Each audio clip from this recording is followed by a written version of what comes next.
right, welcome back. Yes, we're very excited indeed to have a Hollywood star in the studio with us. And it gives me great pleasure to welcome Serinda Swan. Hello, how are you? I'm fabulous. How are you doing?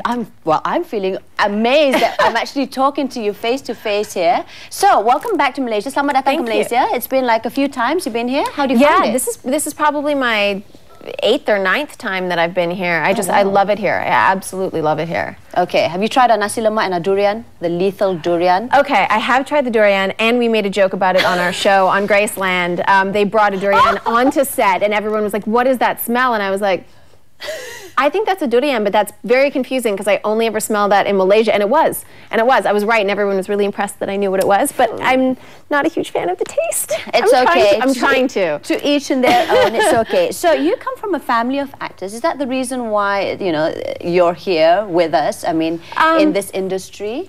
Yeah, I mean, it was definitely something that I wasn't forced into doing. It was more of an encouragement wherever my artistry went. They were like, sure, I was a gymnast, and then I wanted to do some fashion design. I always knew that I wanted to be an actor, but I just didn't quite know how it was going to come about, at what point in my life I was going to do it.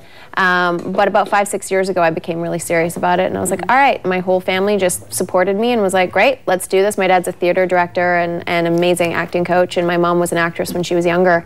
And so they knew what it took, and they knew that it took support, and they just said, run with it. Go see what you can do. I suppose that's the reason why you're able to juggle your career and have some me time for yourself too. Yeah. I understand that, you know, you are very busy right now. Season 2, Graceland, congratulations. Thank you. Tell us a little bit more about that. Thank you. We just got picked up literally a few days ago, which was phenomenal to find out. I know. Our season finale aired September 10th in the US, and then we just got picked up in the UK. I know it's going around the world right now, so we're just kind of getting all these new little updates. I get a text message being like, you're going to be in Brazil now. I was like, oh, great, okay. So that means when I go there, I'll have friends. Like, whenever I know the show's there, you actually get there, and it's so welcoming. So I love when the show goes around the world. But yeah, we will probably start shooting right at the beginning of the new year. We wrapped up last year around March. Okay. So it's a bit of a late start, but I can't wait to see my cast because they're phenomenal. They're such great people. So are you just acting only, or do you also, you know, there's a lot of Hollywood stars out there who's just acting and hosting, or singing and acting, you know, it's not enough to be just doing one role nowadays? Yeah, well, I find that there's a lot of people that are just artists, and one of their facets is acting, but then they have another one where they're a singer. I find that my time is best split between philanthropy and acting. I'm not a singer. My co-host, NTV7, who was actually, I saw one of the Les Mis posters out there. I'm like, oh, there he is. Yes. He's a phenomenal singer. So I just look at those people. I'm like, I'm going to leave that to you. I'm gonna do the cycling or the skydiving, or I mean, I grew up in Canada, so we did some really extreme things growing up, and so it just kind of rolled into my life here as an actress, because I have a bigger spotlight now, so I can kind of illuminate areas or issues in the world that may need it. God bless you. Oh.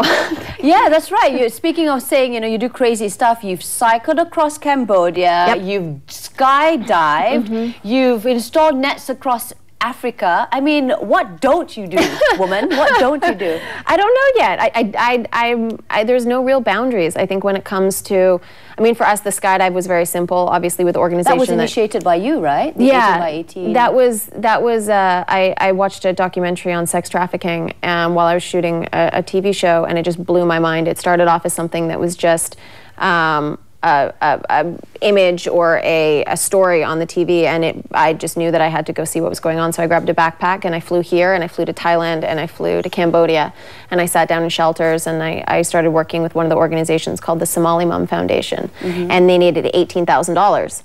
And so I figured, I was like, well, how can I get them $18,000? I can either give it to them or get my friends to all donate, but how do I make it something that is renewable? How do I make it so it's self-sufficient, so I'm always able to give this? Yeah. Exactly. And North America's highest skydive is 18,000 feet. It's actually an oxygenated skydive, because after 14,000, there's not enough oxygen.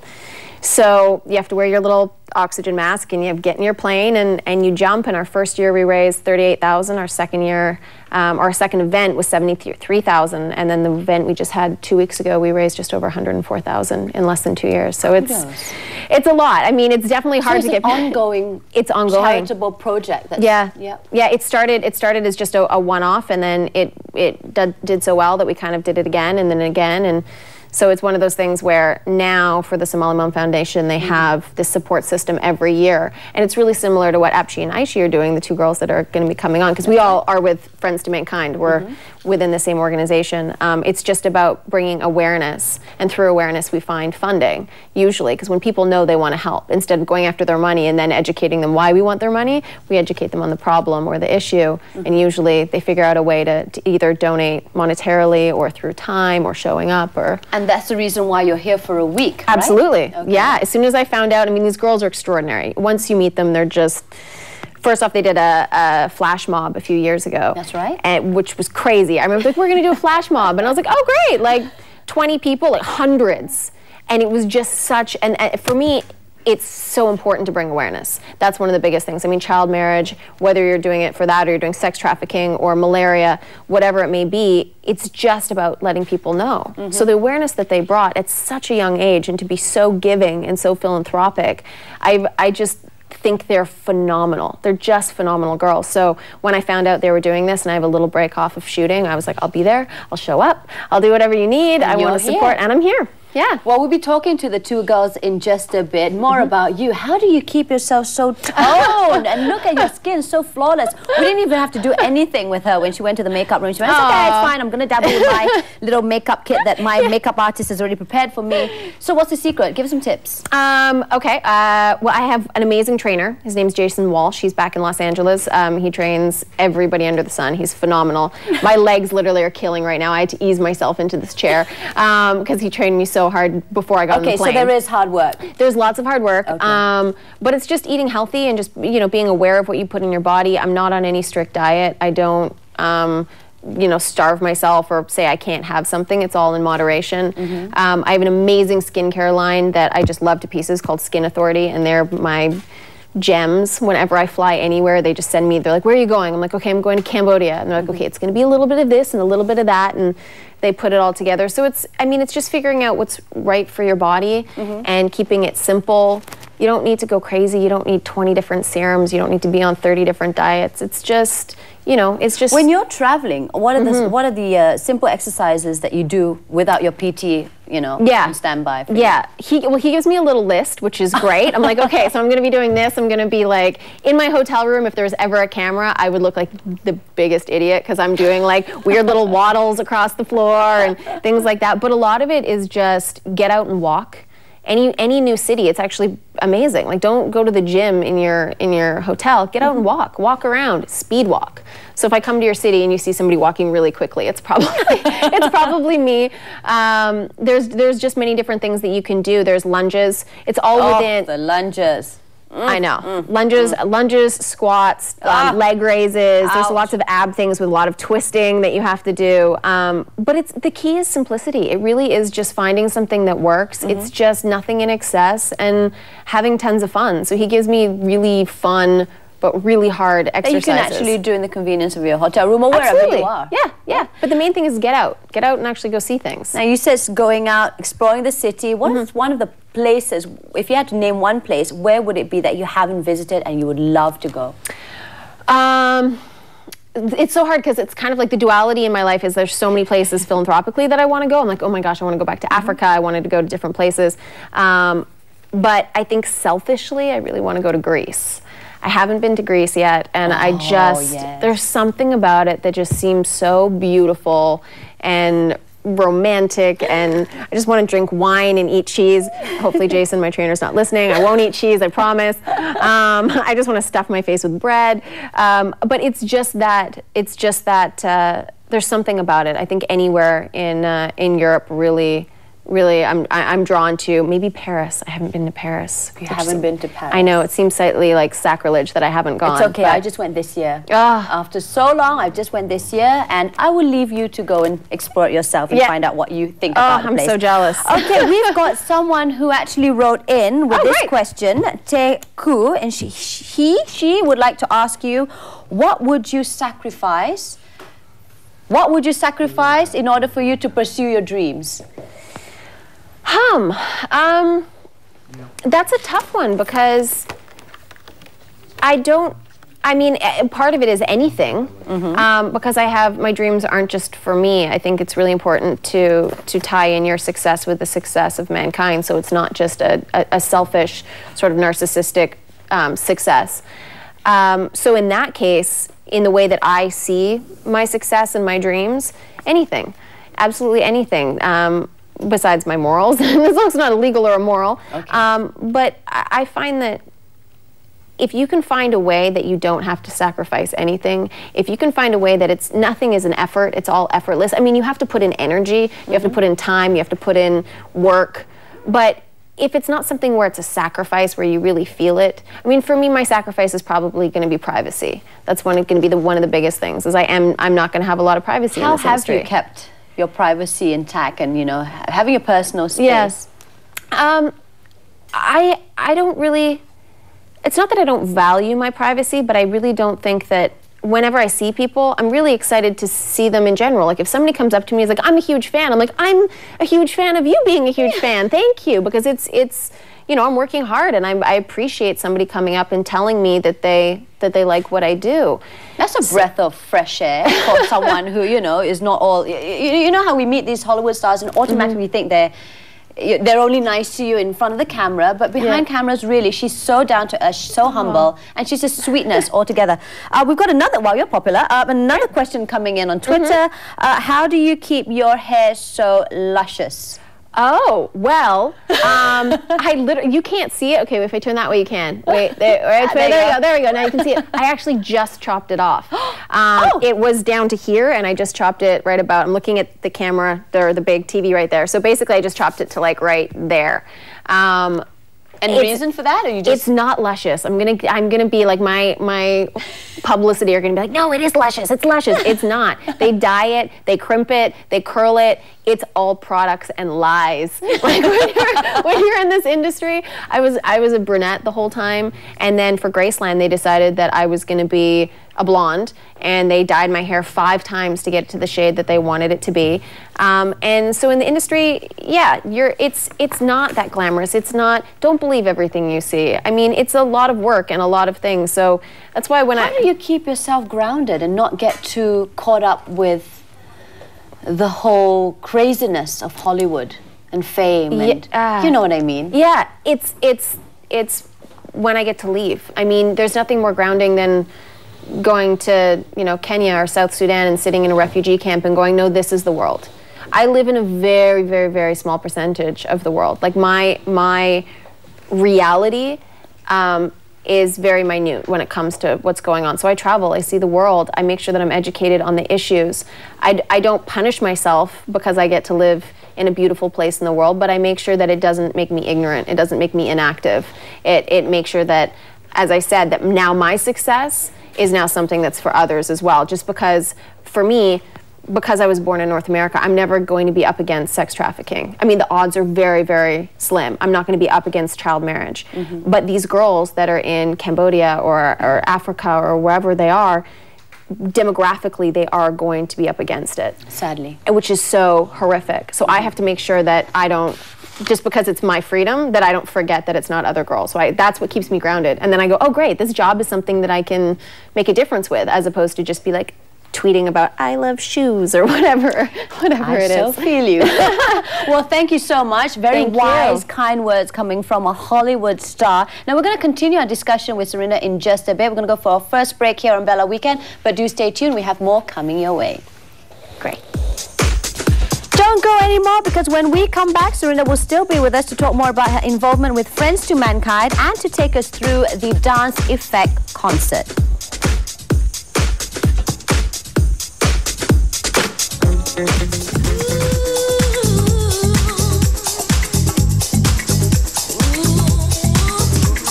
welcome back to the show. That was the celebrity update with Hong Kong rising star JW, and we are still in the studio with actress and founding ambassador for Friends to Mankind, Serinda Swan, as well as the project directors and youth ambassadors of Friends to Mankind. We've got Apshi as well as Aishi, sisters. One's just 1 year older than the other. Who's older? I'm older. You're older. Okay, you're older. Welcome back to the show, ladies. Thank you. So, I understand that the both of you will be performing with some other performers on the 27th, this weekend, in fact, right?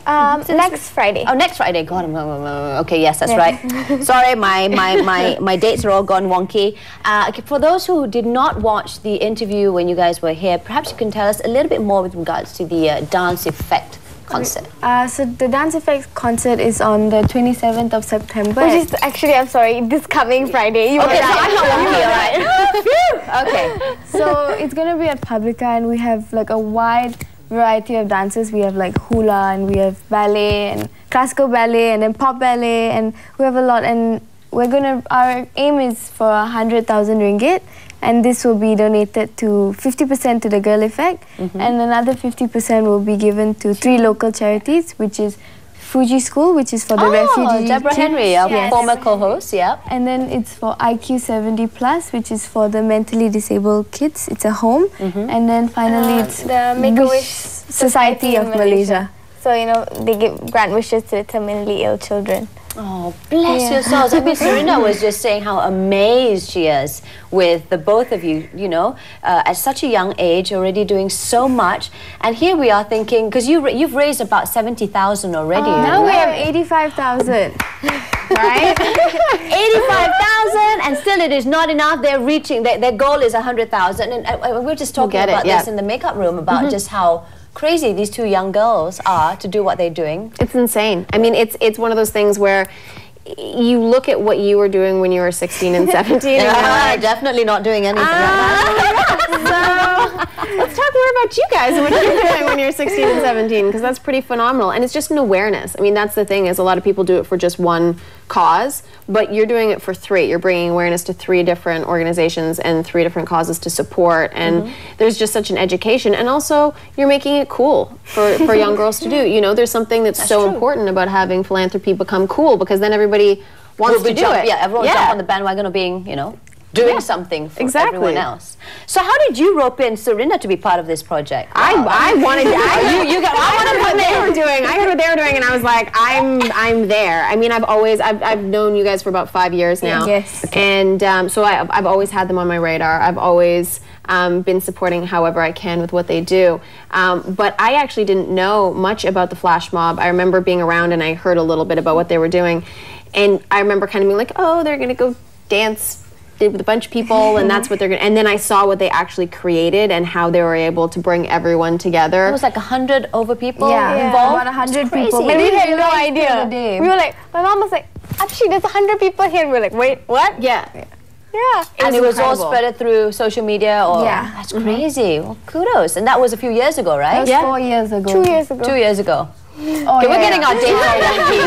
It must be because of all the rehearsals. I understand that, ladies, you have been working non-stop rehearsals day after day, not just for the Dance Effect concert, but there's a competition that's taking place a few days later, right? Yes, 2 days later. It's crazy. Okay, so how's it been so far, the rehearsals and stuff? It's good. I mean, we love to dance, so it doesn't feel like, oh my gosh, we have to go to dance class. Like, even after this, we're going to rush off to rehearsal. Like, at 2 o'clock. Yeah, we have to rush.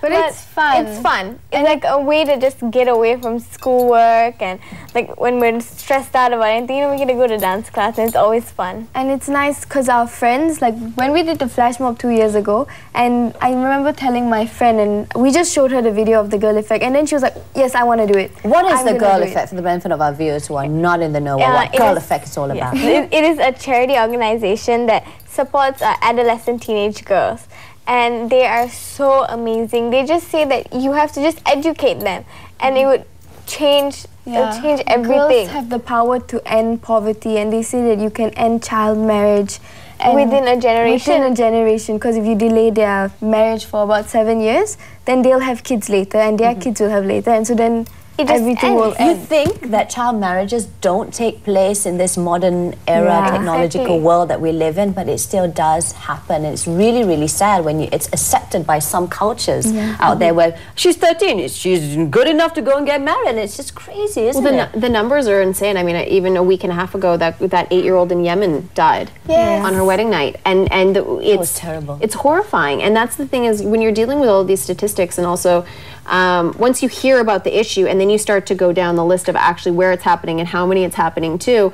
Girl Effect is so phenomenal about they've got such a broad spectrum of who they help, and it's just a very simple concept. It's not saying men are the problem. They're saying no, we've got men are also the solution to this, but we need to educate the girls. We need to make sure that we get in there, because there is a support system for young boys right now, and we need to find that same one for young girls. And it's these girls that are going to be able to do it. It's this generation that's going to be able to bring a voice and a spotlight to these organizations and get their friends to be like, hey, I want to help, even if it's putting on a t-shirt and dancing to Justin Bieber. They made a huge difference.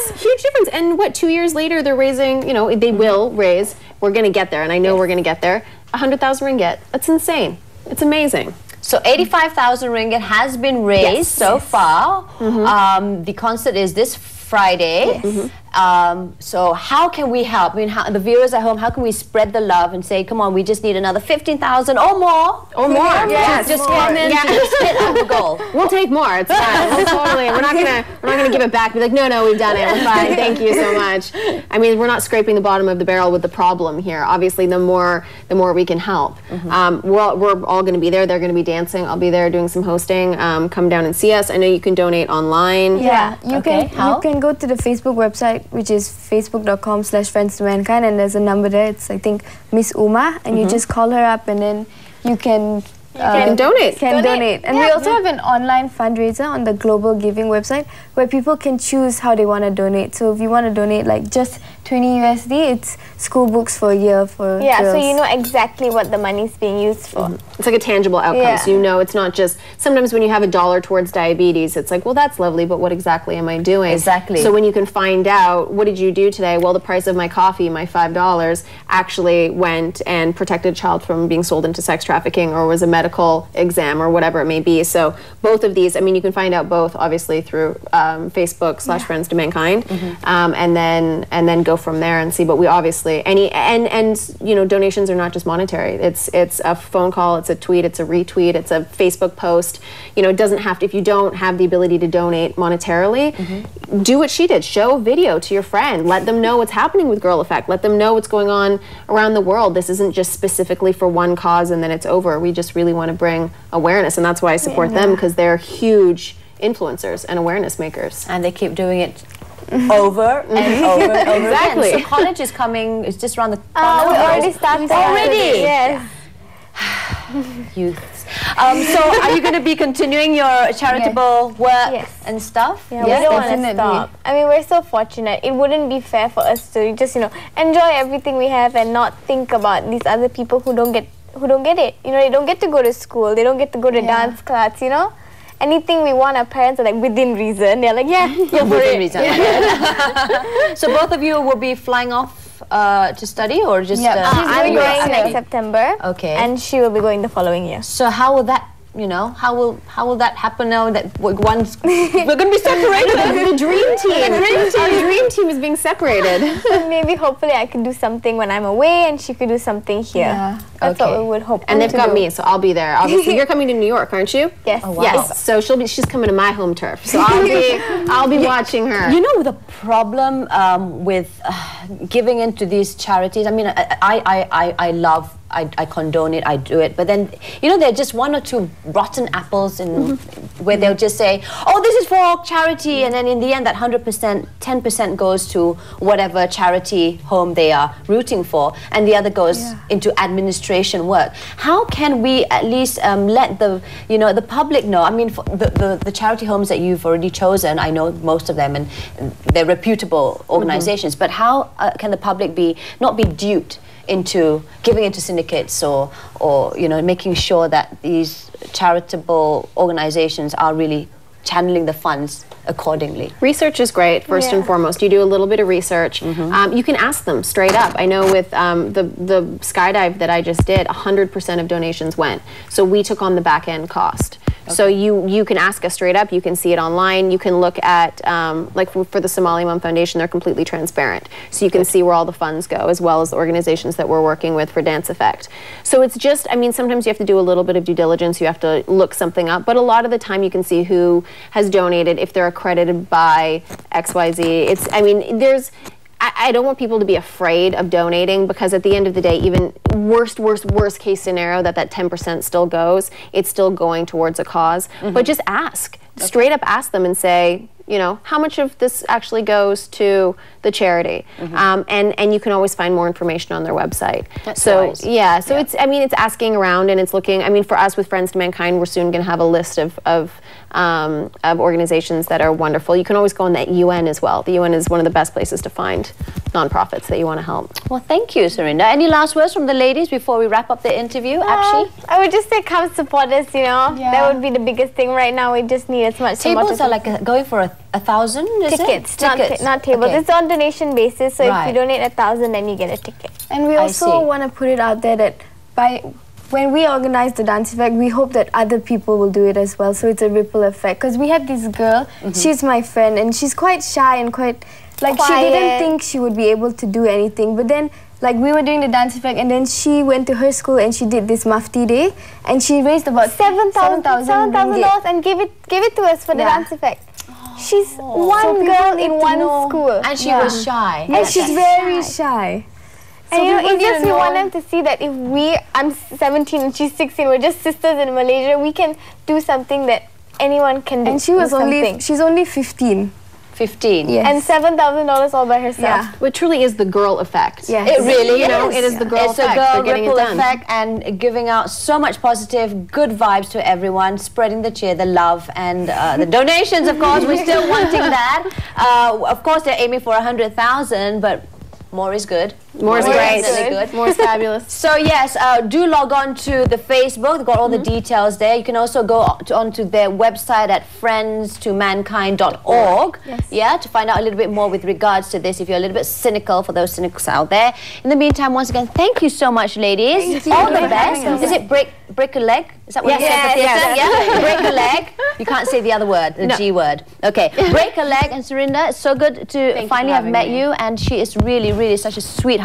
And good luck with Graceland. Thank you. Agent Paige. Right. Undercover DEA agent. All right, well, there you have it, ladies. We are going to go for another quick break here, but do stay tuned, because coming up, we have the King of Kapera of Malaysia coming in with some really cute kids who's going to show us a little bit of dance moves that could be lethal. See you in a bit.